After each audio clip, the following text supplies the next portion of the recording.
My name is Blaney. I am 12 years old. My ancestral name is Chebijimu, and that was an ancestral name. It was a name passed down. That was the name of someone who helped a lot of people.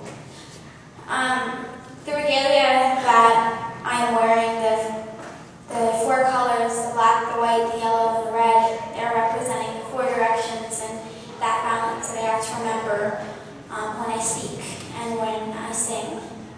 And that was made by Jackie and Norman Gonzalez from the Squamish Nation.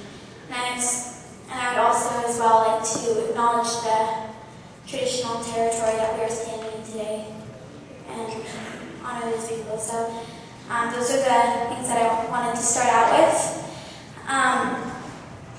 So growing up from the time that I was a baby till now, and as a younger child, 4, 5, 6, and 7, I was able to experience a lush and beautiful environment with fish and with wildlife where it still existed, and swam. And that's a very important thing for children, especially at that age and my age, to be able to have access to that land, especially with Indigenous youth. Because once we aren't in touch with that land, and once we don't experience that land, we lose a sense of caring for that land. And we're disconnected, and we don't care about that land if we don't know about it, and if we don't have access to be able to experience that lush and beautiful environment. And that's the problem that we're facing with my generation a lot. So being able to experience that as a child at those ages, I developed a sense of caring for that environment. The trees, that was my playground, and swimming, I didn't really need to watch SpongeBob. I was happy with that. I was satisfied with those things.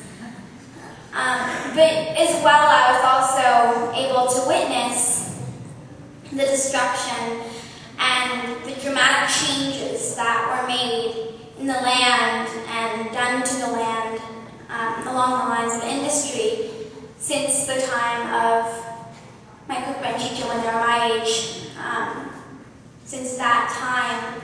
And when they tell me stories about the times when they were 12 and when they were 10 and when they were younger, about how that they used to just go and catch a salmon and eat the hammer off the rocks, and when the tide was out, the table was set, because that's how Christina was. And now it's a risk to do those things because of the pollutants and the chemicals that are in our environment now. And being that age and thinking, well then, how am I going to be able, and how is my generation going to be able to experience our culture and those parts of our culture that aren't there anymore?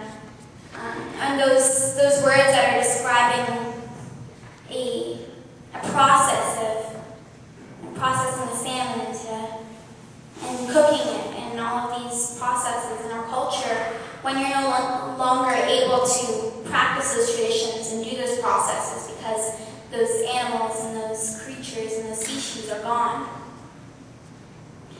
So learning about that as young as 5 and 6 and 7, I just always thought, well, when I grow up, I can maybe change that. I want my land to be pristine. I want my generation to be able to learn the language and my culture in a way that's not restricting, and in a land that isn't polluted. And I want to be able to take care of that land, but that's when I grow up, because now no one's going to listen to me. It was just this really distant thing that I always wanted to do. Well, when I was 8 years old, I noticed an article in the newspaper, and this was about the Northern Gateway Pipeline. And it was just then all those doubts and all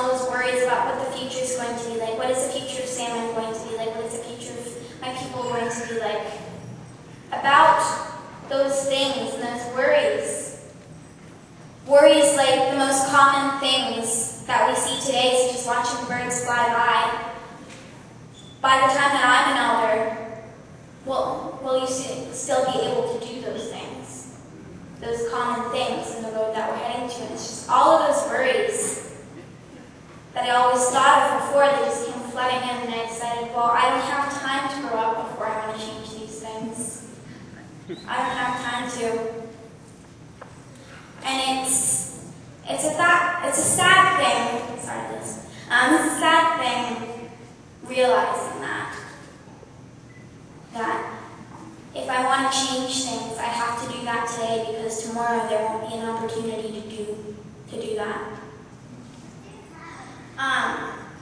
So I wrote a song called Shallow Waters, and Shallow Waters is about a future where that oil spills from the pipeline going from the tar sands to Canada and some gradient goes down to California and to China, and about that crude oil and that oil and those toxins spilling onto the land and spilling onto the coast and all over those cultures and onto life. And it's the song was meant to remind people what that future would look like. And it's just one of those things, like if you're a poet or you like to write songs or if you like to write a short story, you get inspired by an idea and you decide to act on that in a form of an artistic expression or doing art drawing. And then 20 years later, you look back on that and you say, oh, I was really concerned about that. I really didn't like that. I just thought it was going to be one of those projects. But it was entered into the David Suzuki Songwriting Contest for the Planet, a national songwriting contest, and it reached the semifinals. And from there, it started taking off, and I thought, well, what do I want to do from here? I decided, well, this is a message in my song about taking care of our Mother Earth and maintaining our culture by taking care of our Mother Earth.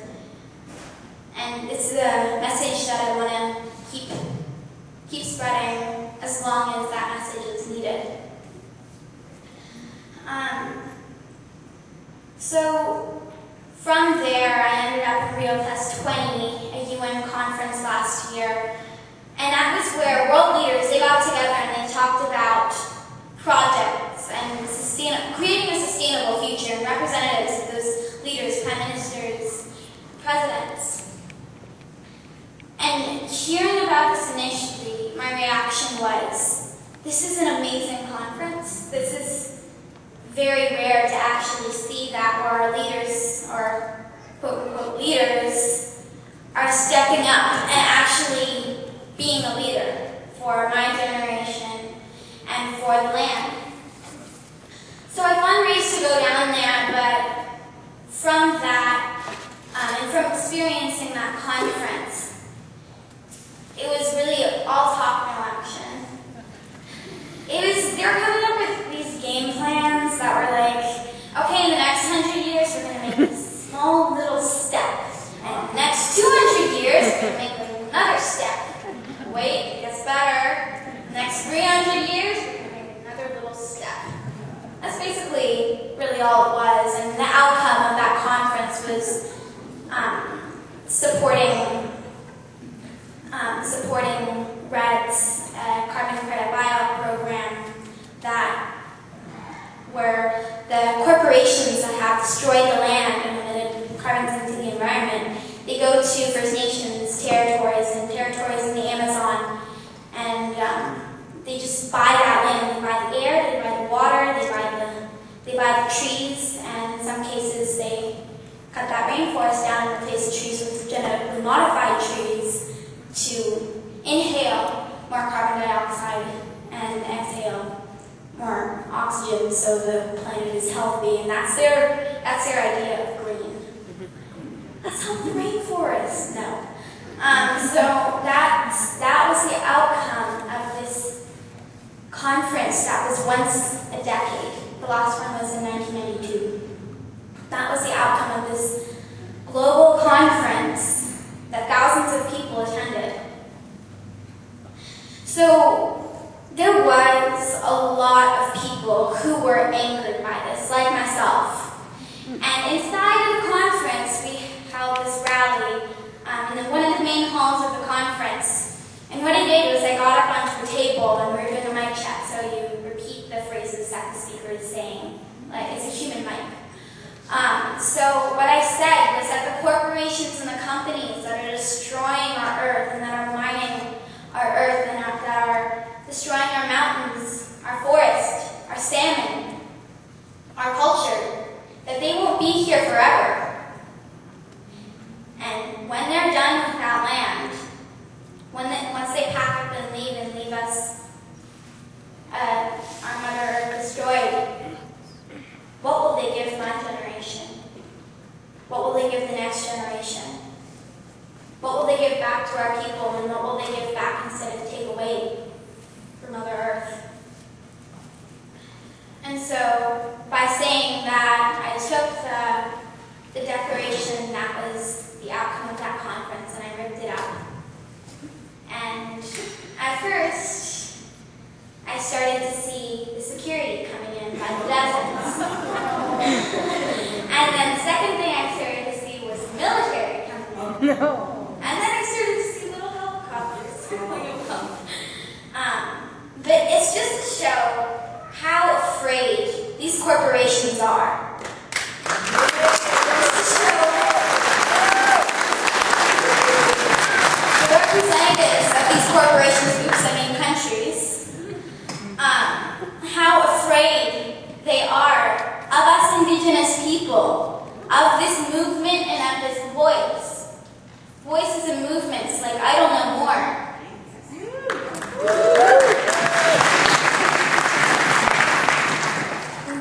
What they're willing to do to silence us, even an 11-year-old kid, what they're willing to do, and how unafraid we are in the face of that. And it's truly inspiring to see that.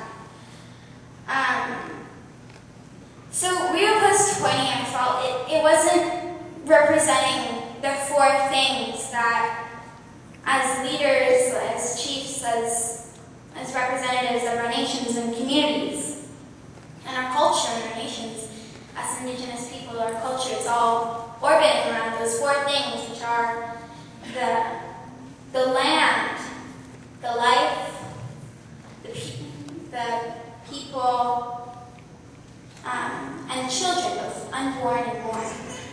And those four things weren't represented. And those are the four things that we must always remember. We have to remember our life like the salmon, that we must always protect. Our land, our beautiful Mother Earth that we have to give back to instead of take away from. Our children, my generation, the next generation, our people. We have to act on behalf of those four things. What we can't act on behalf of is money. We have to put those four things in front. And that's what Rio Plus 20, the conference that was the theme of, wasn't doing. So from Shallow Waters, I found myself there, as well as here. And it's hard sometimes speaking on these issues and also facing ignorance. Salmon is very important in my culture as well as the cultures along the coast.